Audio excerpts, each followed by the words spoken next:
Boa noite a todos. Eu sou Alisson Lucrece da Costa, sou professor no Instituto Federal Goiano Campus Iporá e estamos aqui hoje para mais uma aula de conservação do solo e da água.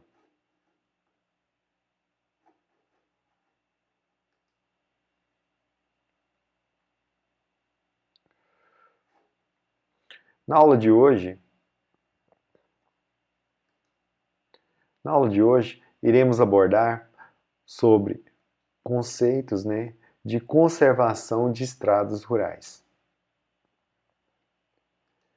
As estradas rurais, elas têm uma grande importância tanto para escoamento da produção agrícola, como também para transporte das pessoas que vivem no meio rural.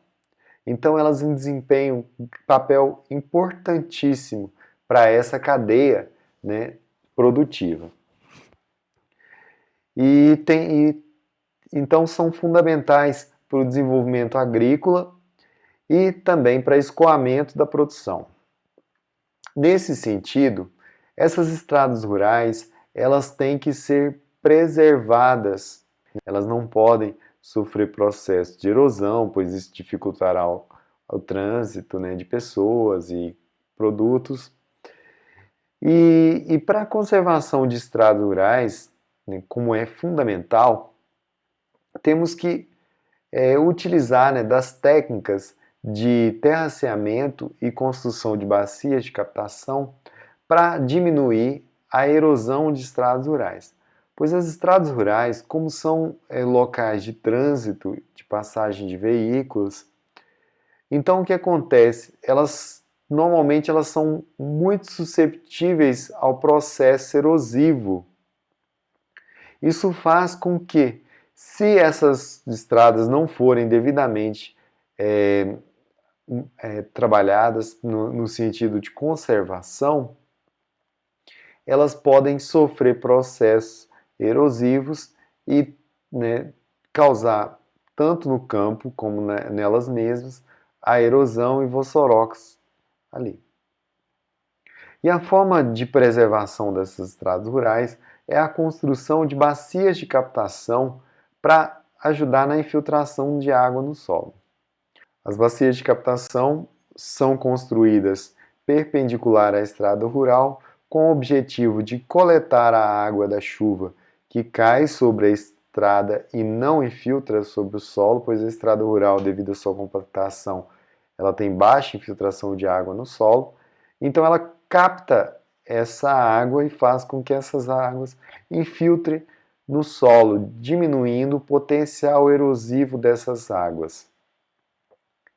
Então elas são construídas perpendicular à estrada, com espaçamentos dimensionados, com espaçamentos iguais, dimensionados a partir do cálculo de espaçamento.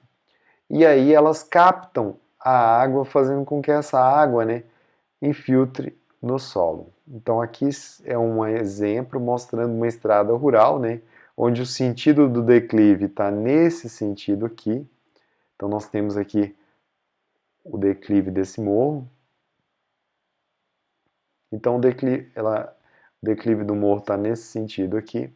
E as estradas foram dispostas perpendicular de forma a captar a água de cada parcela dessa estrada. Então essas duas aqui, elas captam dessa parcela, a água dessa parcela. Essas duas aqui, elas captam a água dessa parcela e assim por diante. Normalmente as bacias, elas são colocadas, são construídas aqui ao lado da estrada e para entrada de água é construído um canal que leva a água da estrada até a bacia. E para parcelar as estradas rurais, nós construímos aqui um camalhão, e esse camalhão ele vai parcelar ou dividir essa estrada, fazendo com que essa parcela de água da chuva escoe para essa bacia, essas duas bacias, essa parcela aqui escoe para cá e assim por diante. Então a bacia de captação, ela é um buraco, normalmente construído, pode ser construído em circunferência, em círculo, né? Pode ser construído quadrado, semicírculo. Então isso depende da forma de construção e dos equipamentos disponíveis. E ela é uma bacia vegetada e ela vai fazer com que a água infiltre. A água aqui é um exemplo de uma estrada, no caso aqui é uma rodovia. E aqui o canal que vai escoar a água para a bacia e aqui está a bacia de captação. As bacias de captação elas podem ser de formato de semicírculo, que é um exemplo de uma bacia de captação em formato de semicírculo, ou circular, ou também quadrada, dependendo da forma de construção. Então, para parcelar então a água da estrada, é construído um camalhão, né? E para levar a água até a bacia, tem um canal de terra, né, que normalmente ele é disposto num ângulo aqui de 45 graus aqui da estrada, para fazer com que ele escoe a água até a bacia, levando essa água.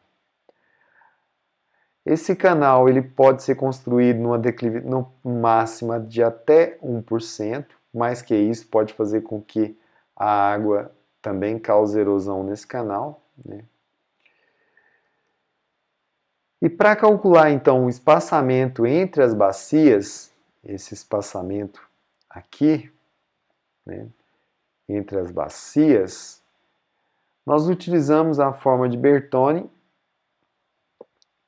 que é essa daqui.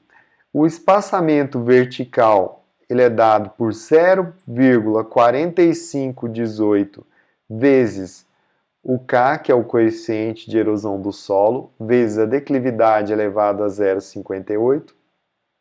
E o espaçamento horizontal ele é dado por 45,18 vezes o coeficiente do solo, né, de índice de erosão do solo, vezes a declividade elevado a menos 0,42.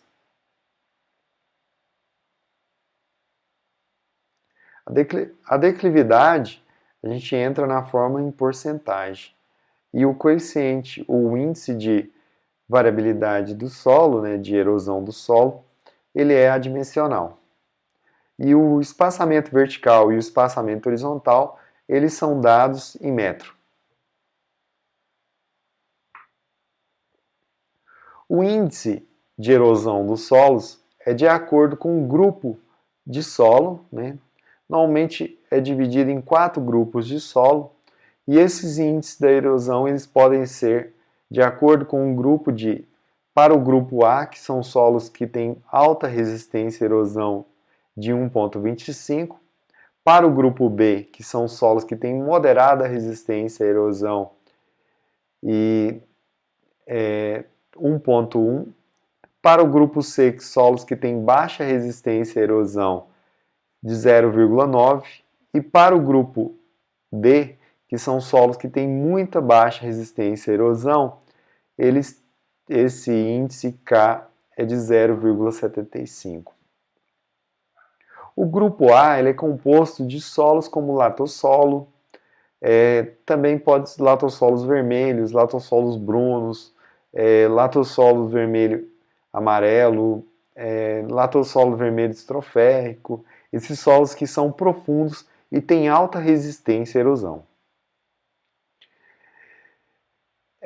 Já do grupo B, são solos que têm menor resistência à erosão. Normalmente os agissolos, nitossolos e alguns neossolos quartzarênicos. O grupo C inclui solos como agissolos e que tem alta relação textural, né, normalmente relação textural abrupta entre o horizonte A e B. Também alguns chernossolos. No grupo D, nós temos cambissolos, neossolos e agissolos. No caso, esses solos são solos rasos e que têm alta susceptibilidade à erosão.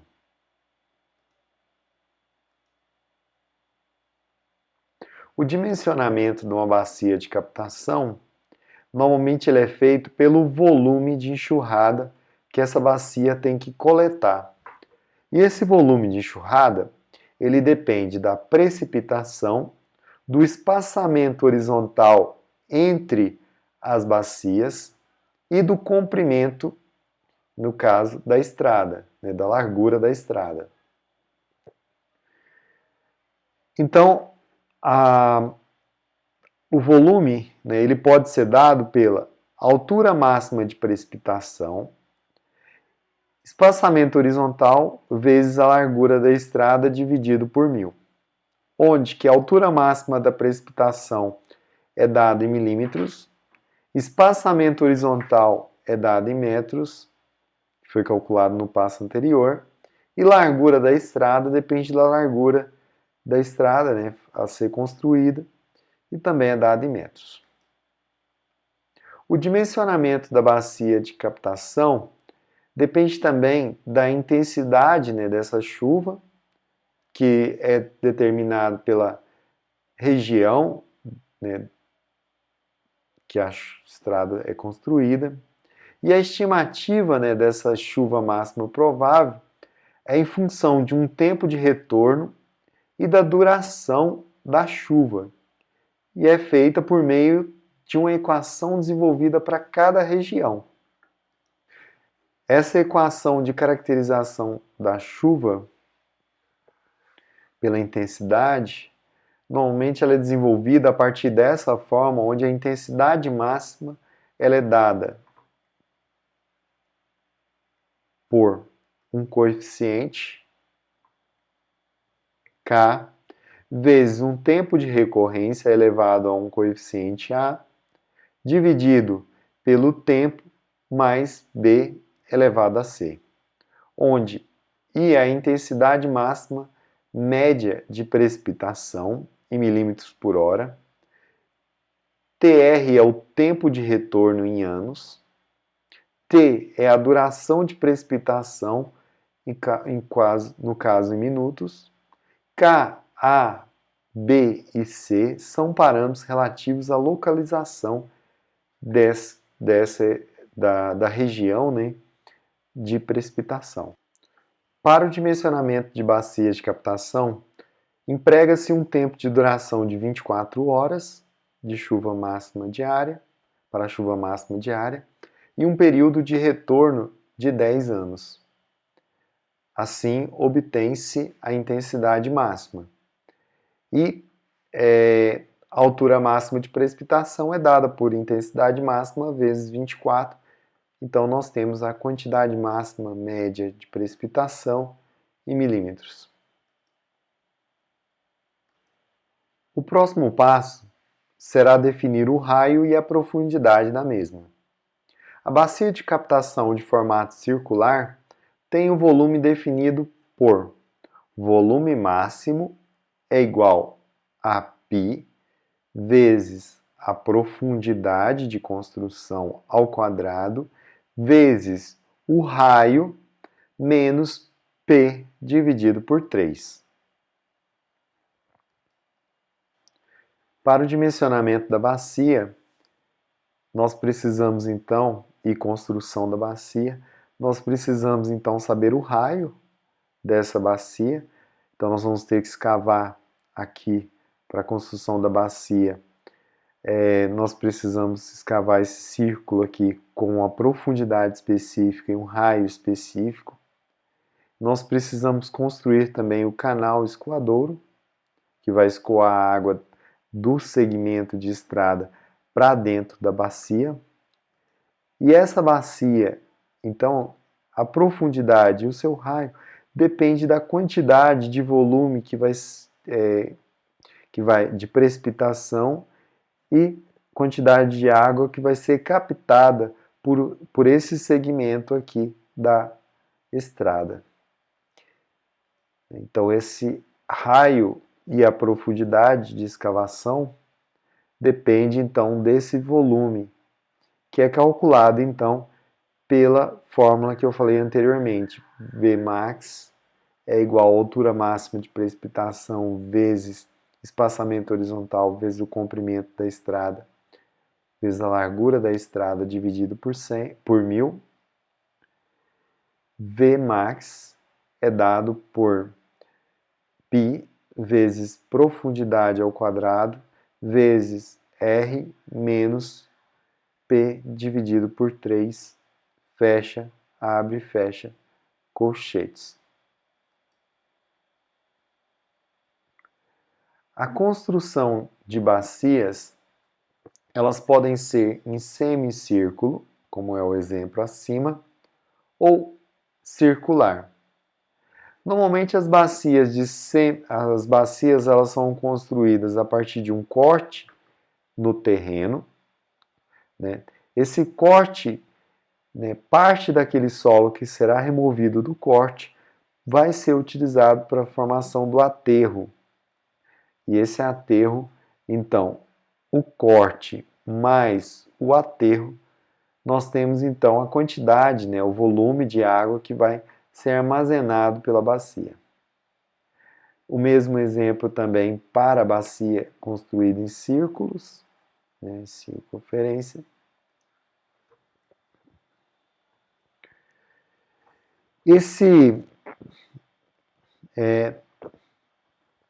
O barranco, né, da bacia, chamado popularmente de barranco, né, ele é o talude. Quanto mais íngreme é esse talude, maior será o potencial, né, de desbarrancar. Quanto menos íngreme, melhor no caso aqui, quanto menos íngreme é esse talude, melhor aqui para não desbarrancar. Esse talude normalmente ele é construído com base, né, nas características do solo. Solos que têm alta agregação, você pode construir um talude menor. Solos que têm alta susceptibilidade à erosão, nós construímos ele com talude maior. Então, um talude 1:1 significa que nós temos, nesse ponto, nós temos a mesma altura aqui para esse mesmo comprimento. O raio da bacia de semicírculo, ele é dado por essa distância que vem desse ponto até esse ponto aqui, né, onde foi feito o corte aqui no terreno. Esse é o raio da bacia de semicírculo. O raio da bacia de círculo, ele é dado do início aqui do corte até o centro da bacia. Podemos calcular algumas propriedades da bacia com base nas suas características de construção, como, por exemplo, a relação entre o raio e a profundidade. Sabendo algumas propriedades da construção, nós podemos encontrar a relação entre o raio e a profundidade. Essa relação entre o raio e a profundidade, ela depende do talude desejado. Normalmente, então, esse talude desejado depende, então, dos equipamentos disponíveis na propriedade, do tipo de solo, né, das características do solo. Normalmente, as bacias mais comuns, na sua inclinação máxima, nós temos, então, um ângulo de 45 graus. E a partir dessa característica, nós podemos inferir algumas propriedades com relação ao raio, né? Nós podemos calcular a relação entre o raio e a profundidade. Sabendo então esse ângulo máximo, adotando esse ângulo máximo de 45 graus na sua inclinação máxima, nós podemos então inferir, né, ou nós sabemos então o cosseno e o seno dessa bacia. E aí podemos inferir, então, em algumas propriedades. Sabemos que o raio da bacia ele é igual ao cosseno de 45 graus. Sabemos que a profundidade da bacia, P, ele é dado por 1 menos o seno de 45 graus. Então podemos calcular esses valores. Cosseno de 45 graus é igual a 0,707. Seno de 45 graus também é igual a 0,707. Portanto, nós podemos calcular a relação entre o raio e a profundidade.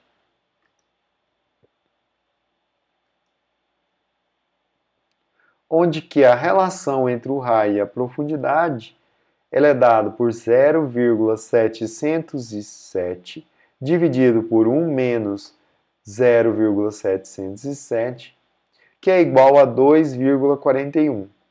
Então, a relação entre o raio e a profundidade ela é igual a 2,41. Então, para um raio de uma vez, nós vamos ter, então, 2,41 vezes P. Isso considerando um talude de 1 para 1. Assim, podemos estimar o volume máximo a partir da fórmula. A partir da fórmula do volume máximo, podemos, então, estimar a profundidade a partir da fórmula P é igual ao volume máximo dividido por 6,52 e o raio, ele é dado por 2,41 da profundidade.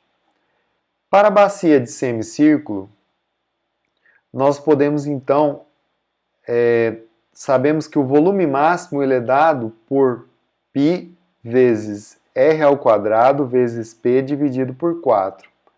Assim, podemos colocar o P podemos isolar o P, colocando ele em relação ao V. Então, P é igual a 4V max dividido por π vezes R ao quadrado. E R é dado por raiz quadrada de 4 vezes V max dividido por R.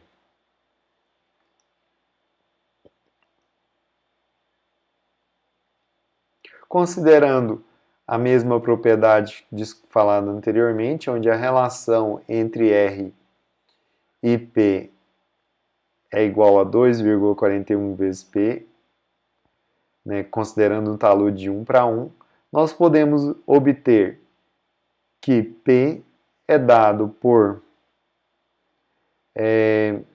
P é igual a 3 raiz cúbica de 0,22 Vmax e R é igual a 2,41 P.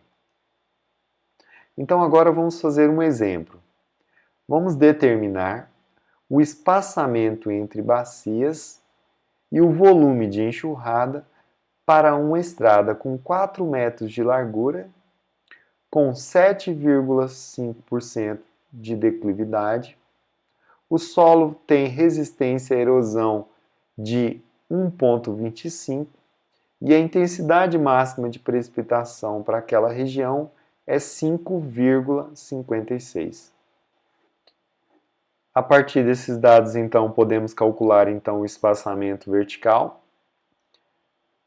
onde que o espaçamento vertical é dado por 0,4518 vezes K elevado a D vezes D elevado a 0,58. Então, o espaçamento vertical é igual a 1,82, entre bacias, é claro. O espaçamento horizontal é dado por 4518 vezes K elevado a D menos 0,42. Assim, então, podemos calcular o espaçamento horizontal, substituindo os valores que já foram dados. Então, substituindo o valor de K, que é 1,25, elevado à declividade da estrada, que é 7,5%, elevado a menos 0,42. Assim, obtemos o espaçamento horizontal de 24,23 metros.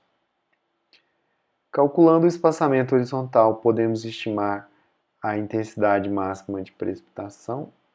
Depois disso, podemos então estimar a altura máxima de precipitação. Como a intensidade máxima de precipitação já foi dada, só precisamos estimar a altura máxima de precipitação. A altura máxima de precipitação ela é igual à intensidade máxima vezes 24. Então, a altura máxima de precipitação é, então, 133 milímetros. Estimada a altura máxima de precipitação, nós podemos então estimar o volume máximo de precipitação. O volume máximo de precipitação ele é dado por altura máxima vezes o espaçamento entre bacias vezes o comprimento da bacia dividido por 100.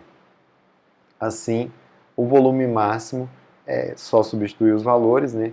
A altura máxima 133,44 vezes o comprimento entre as bacias, né? O espaçamento horizontal, 24,23 vezes a largura da estrada, que no caso foi dado que é de 4 metros, dividido por 1000. Então, esse volume máximo é de 19,93 metros cúbicos. Determinado, então, o volume máximo, nós podemos determinar o raio e o comprimento, o raio e a profundidade de que será construída essa bacia. Determinado, então, o volume máximo, nós podemos, então, determinar o raio e a profundidade. Assim, nós vamos fazer um exemplo que é para determinar o raio e a profundidade dessa bacia em formato circular para a enxurrada, né, que foi calculada anteriormente, de 19,93 metros cúbicos com um talude de 1:1 e ângulo de inclinação de 45 graus, ângulo máximo de inclinação. Assim, para calcular a profundidade, podemos usar aquela relação que foi dada anteriormente, onde que profundidade é igual ao volume máximo dividido por 6,52 elevado a 1/3. Substituindo os valores de volume máximo, nós temos então que a profundidade ela é dada por 1,45 metros. Usando a relação de profundidade e raio, nós podemos obter então também o raio, sendo que se a profundidade é 1,45, então nós temos que, substituindo na equação, que a relação entre raio e profundidade, raio é igual a 2,41 vezes a profundidade, então nós obtemos então um raio de 3,5 metros. Calculando então, obtendo então o raio e a profundidade, podemos então agora construir a bacia. As bacias elas são construídas, né, sempre no sentido do declive, né? Então nós temos aqui a construção da bacia sempre no sentido paralelo à estrada. Elas são dispostas, as saídas delas são dispostas aqui no ângulo de 45 graus, o canal escoador é disposto no ângulo de 45 graus com relação à estrada, e também é construído um camalhão para parcelar o volume de enxurrada. Então aqui nós temos o espaçamento horizontal entre as bacias, espaçamento horizontal entre as bacias. Nós temos aqui o comprimento da bacia. E a enxurrada, então, ela vai escoar, ela vai encontrar essa barreira que é o camalhão, e esse camalhão, então, ele vai direcionar essa água da bacia, ou essa água da estrada, para a bacia que vai infiltrar aqui no solo. Tá. Esse canal aqui, ele tem que ter, então, normalmente ele tem que ser bastante protegido, com inclinação máxima de 1%. Tá? Pode ser colocado pedras para ajudar a diminuir a força da erosão nesse canal. Tá? Essa largura, então, depende aqui também um pouco da quantidade de chuva. E aqui nós temos, então, a bacia, que ela é composta de um corte e do aterro. Aqui é um exemplo mostrando a construção de uma bacia circular, onde foi dimensionada, né, para a coleta de água dessa estrada rural aqui. Então ela vai coletar toda essa água aqui nesse ponto. Então a construção da bacia, né, parte-se então do raio e da profundidade, fazendo a demarcação. Então marca-se através de estacas ou balizas o raio e a profundidade, fazendo então um corte no solo em forma circular, dependendo da forma do equipamento ser utilizado, cavando então a profundidade desejada. Então aqui é um exemplo, né, da construção da bacia. Aqui é um exemplo dessa mesma construção aqui, mostrando a formação do talude, né? Então o talude é essa inclinação do barranco aqui. Então essa inclinação, quanto mais acentuada essa inclinação, mais inclinado, menor é o talude.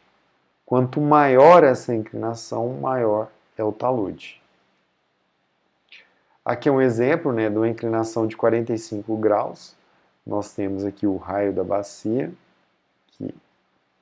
nós temos aqui a profundidade, e nós temos aqui uma inclinação de 45 graus, tendo um raio aqui de 2, 3 para 1, mais ou menos.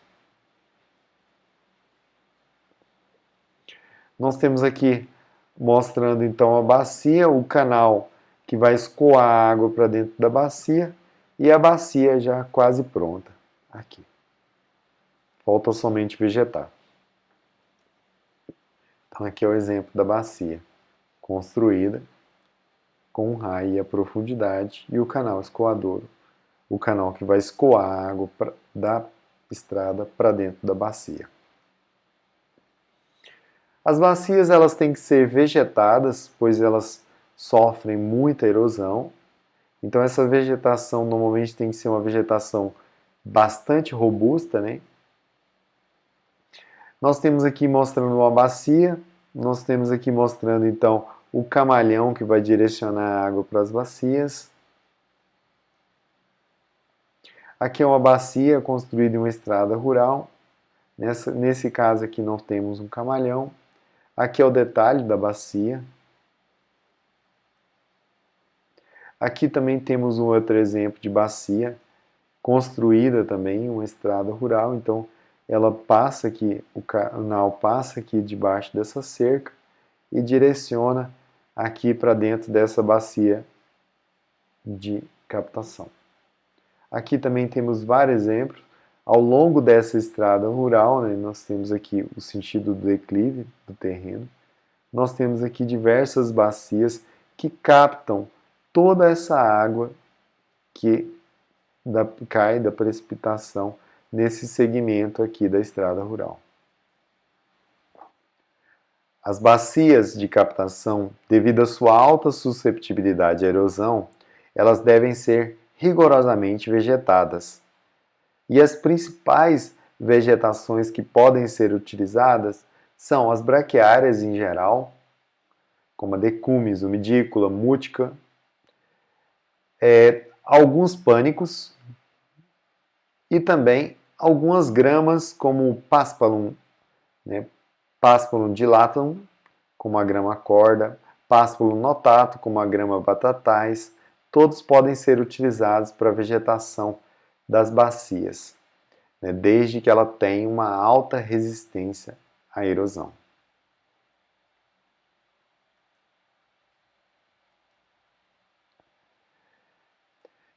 Para mais conhecimento, vocês podem consultar a apostila de terraceamento do Instituto Federal Goiano, feito por mim. Vocês podem também consultar o livro de conservação do Lombardi Neto, Bertone Lombardi, que é o capítulo 8, a páginas 114 a 170, e também o livro de conservação do solo e da água do Prusky, Fernando Falcon Prusky, da Universidade Federal de Viçosa, que é o capítulo 3, a páginas 71 a 72, e o capítulo 6. Eu agradeço pela atenção de vocês. O meu muito obrigado. Tenham uma boa noite.